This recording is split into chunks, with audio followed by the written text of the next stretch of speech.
Mukhang nakaabot pa tayo sa oras. Sana si Leorio?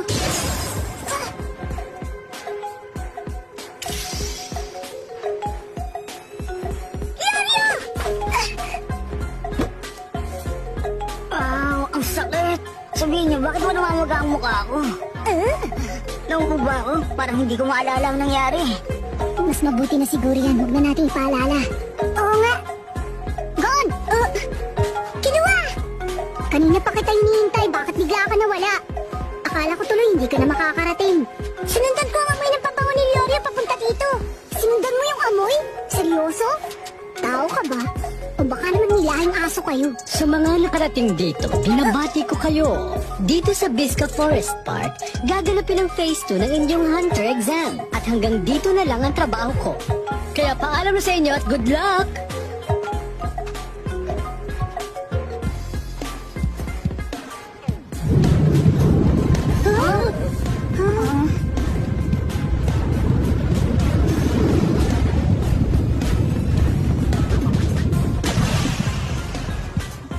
Lahat ng aplikanteng nakapasa sa Phase 1 ng Hunter exams, pumasok na kayo.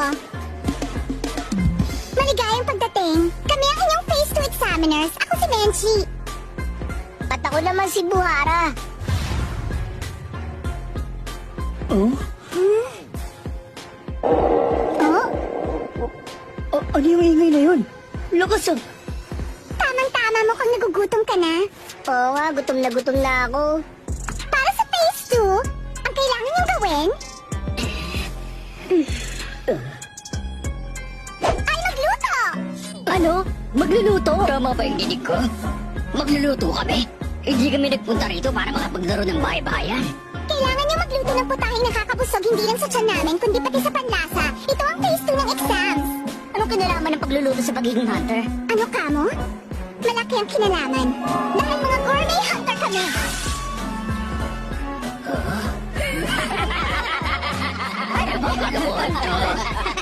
Mga gourmet hunter daw. Ano ba yun? Parang magkakaproblema kami sa exam na to. Sana lang makayanan nila Menchi at Buwara gawin ang trabaho nila. Mga 50 aplikante na lang ang nakaabot dito. Pero pagkatapos ng pagsubok na to, tingin ko baka wala pang 10 matitira. Okay, mga Master Gourmet Hunter. Ano po ba ang gusto niyo ipaluto sa amin? Buhara? Ang pangunahing sangkap na kailangan ay baboy. Baboy? Kami ng baboy ang gagamitin? Malaya kayong gumamit ng anumang klase ng baboy na mahahanap ninyo sa gubat dito. At pagkatapos, dapat nilutuin yun gamit ng pasilidad na hinanda rito para sa inyo. Kailangan makapasa ang mga putahe ninyo sa panlasa naming dalawa upang makapasa sa Phase 2. Hindi lang lasa ang pamantayan namin sa paghusga. Huwag niyong imemeros sa pagluluto. Tandaan niyo yan. Kapag nakontento na ako at napuno na ang mga tiyan namin, doon na matatapos ang exam. Oo, nakakuha na namin. Gawin na lang natin para matapos na. Kung ganon, ang Phase 2 ng exams, simula na!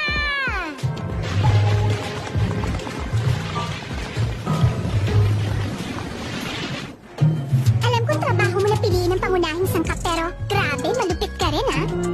Kahit anong klaseng baboy sa Bisca, yun ang napili ko. Iisa lang naman ang klase ng baboy dito sa Bisca at hindi yan magiging madaling pulihin. Sana hindi sila maging putahe.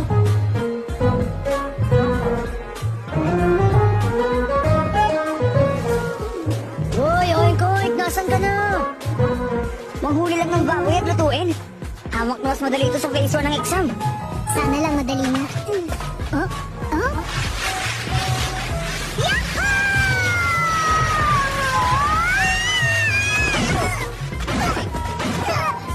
Ano ba, Gon? Ba't bigla ka pumreno? Nahanap ko na. Mga baboy ba yan? Tingnan mo. Mga buto ba yung kagat nila? Buto nga. Mga carnivore sila.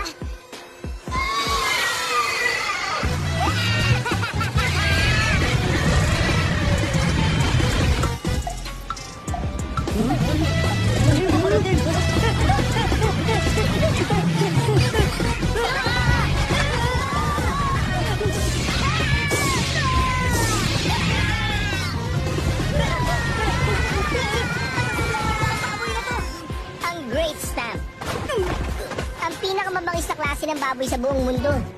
Ginagamit nila ang malalaki at matitibay nilang nguso para patalsikin ang mga kaaway nila. Kung matsempuhan ka nilang babagal-bagal sa pagtakbo, mauuwi kang hapunan nila.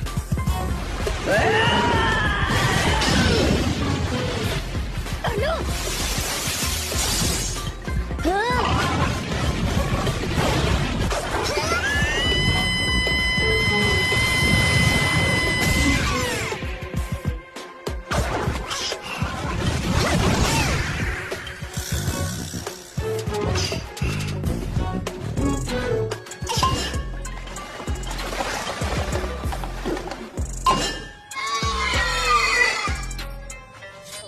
Subukan ko kaya.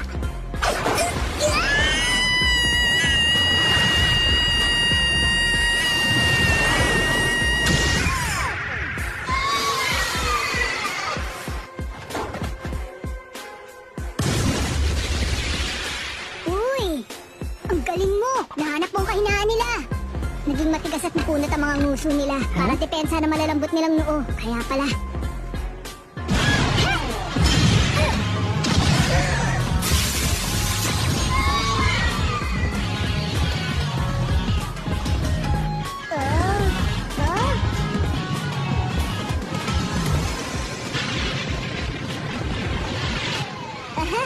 Aba, okay ah. Mukhang lahat sila nakahuli.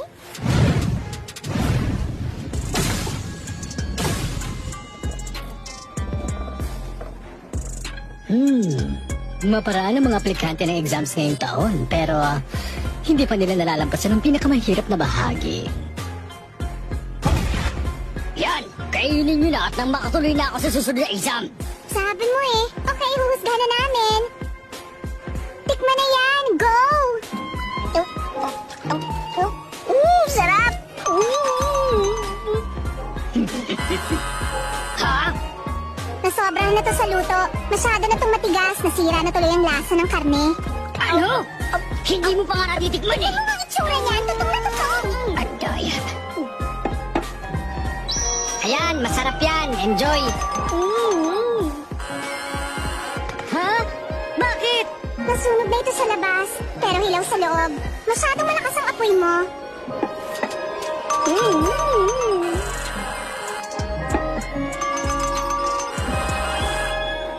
Ano ba? Nakakainit ang ulo. Lahat sila pare-pareho lang ng ginagawa. Wala naman silang ibang maisip. Wala man lang sa kanilang may effort. Mukhang wala pa rin pumapasok sa kanya hanggang ngayon. At hanggang ngayon, wala pa rin siyang tinitikwan kahit isa. Mahirap to. Ano ba naman? Wala ba talaga marunong magluto sa inyo? Nakakawalang gana ng kapalpakan nyo, ha? Alam ko na. Tungkol sa pagluluto ang pagsubok na to.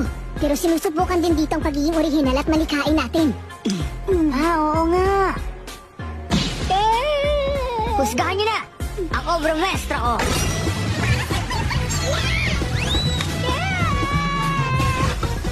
Ito na po yung niluto ko!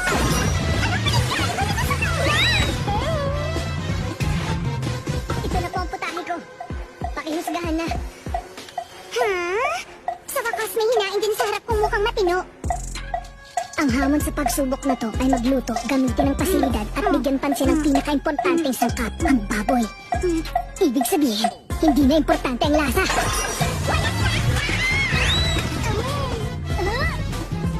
Importante nga ang pagkakapresenta pero baliwala kung wala ding lasa. Wala kang pinagkaiba kay number 403. Bagsak! Bumagsak ka pa rin? Wala akong pinagkaiba kay number 403. Ang dami ko nakain! Punong-puno na ang tiyan ko! Solve na! Ako rin, punong-puno na ako sa inyong lahat. Sorry na lang, pero mukhang walang pumasa. Tapos na tayo dito. Sabi na nga ba may kutob akong ganito ang mangyayari. Anong gagawin natin, Chairman? Wala akong magagawa. Kailangan ako mismo ang umayos nito. Nobody... Tapos na ba talaga? Yun na yun? Kalokohan na to! Hindi ko tatanggapin to! Sumusobra ka na! Halatang binipersonal mo na kami! Bagsak kayong lahat, tapos ang usapan. Migil ka na! Una, sabi niyo kumuha kami ng baboy! Halos mga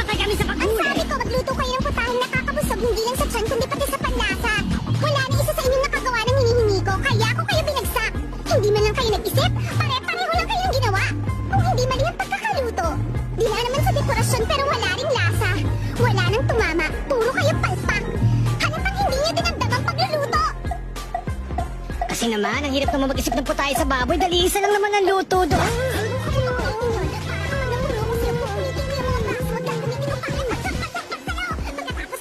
Wala, ayan na. Tuluyan ang tinuyo si Menchi.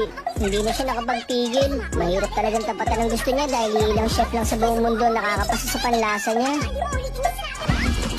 Kahit ano pang sabihin ninyo, wala sa inyo may sapat na talino o lakas ng loob para magluto, kaya walang karapat dapat pumasa. Manahimik ka na! Wala kaming pakialam sa pagluluto pagiging gourmet! Mga hunter kami! Ang layunin ko ay maging blacklist hunter. Hindi ako papayag na isang hamak na gourmet hunter lang ang magdidikta ng kapalaran ko. Malas mo na lang dahil isang gourmet hunter na atasa na maging examiner mo. Better luck na lang sa susunod mong subok. Sobra ka na! Huwag mo akong insultuhin!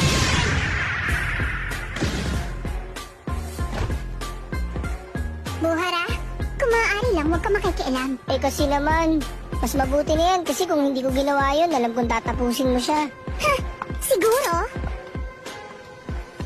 Lilinawin ko lang sa inyo. Hindi lang pagluluto ang ginagawa namin. Marami kaming pinagdadaan ng pagsubok para lang makakuha ng mga sangkap. Ang bawat hunter, maging ano pang klase, malawak ang kaalaman sa martial arts. At kung limitado ang kakayahan nyo at wala kayong lakas ng loob mag-eksperimento, magsiuwi na kayo dahil wala kayong karapatan maging hunter!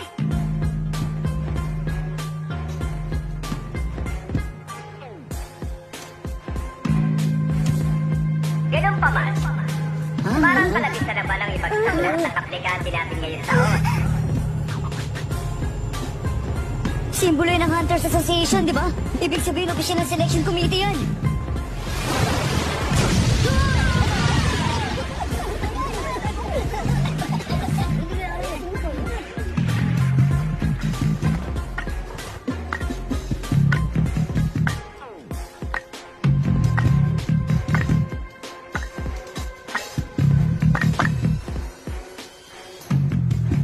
Oh, teka, sino naman yung matandang yan? Siya ang chairman ng selection committee. Ang punong tagapamahala ng hunter exams. Si Chairman Netero. Hindi naman, wala naman ako halos ginagawa. Para lang akong anino. Lumalabas lang ako kapag may issue na kailangan bigyan ng atensyon tulad ngayon. Sabihin mo, Menchi Iha, Opo, binagsak mo ba talaga ang bawat isa sa mga aplikante dito ngayon dahil kulang sila sa kakayahan at kagustuhang sumubok ng mga panibagong bagay? O dahil sarado mga isipan nila sa gusto mo? ang totoo po. Nawalan ako ng pasensya nang may uminsulto sa aming mga gourmet hunter. Kaya naman, ginawa kong napakahigpit ng exam at pinahirapan ko sila. Kung ganon, inaamin mong hindi ka tanggap-tanggap ang proseso at resulta ng pagsusulit? Opo, kapag pagluluto ang pinag-uusapan, nawawalan ako ng kontrol. Hindi ako bagay maging examiner. Bibitiw na po ako bilang examiner. Sana po payagan niyo silang ulitin ang pagsusulit. Okay, kaya lang, mahirap na maghanap ng kapalit na examiner gayong gipit na tayo sa oras. Paumanhin po, Chairman Netero. Eh kung ganito na lang kaya, magpatuloy ka na lang bilang examiner at ulitin natin ang pagsubok. Pero ngayon, dapat makisangkot ka sa anumang maisip mong pagsubok para sa kanila. Kung yun ang gagawin natin, katanggap-tanggap ba yun sa inyo? Sa ganung paraan, mas madaling mauunawaan ng mga aplikante ang resulta. Maganda nga po yun. At nakaisip na rin ako ng panibagong pagsubok. Walang iba kundi pinakulong itlog. Pinakulong itlog? Chairman, maaari niyo ba kaming ihatid sa Split Mountain sakay ng airship ninyo? Sa Split Mountain ba? Magaling, magaling, walang problema.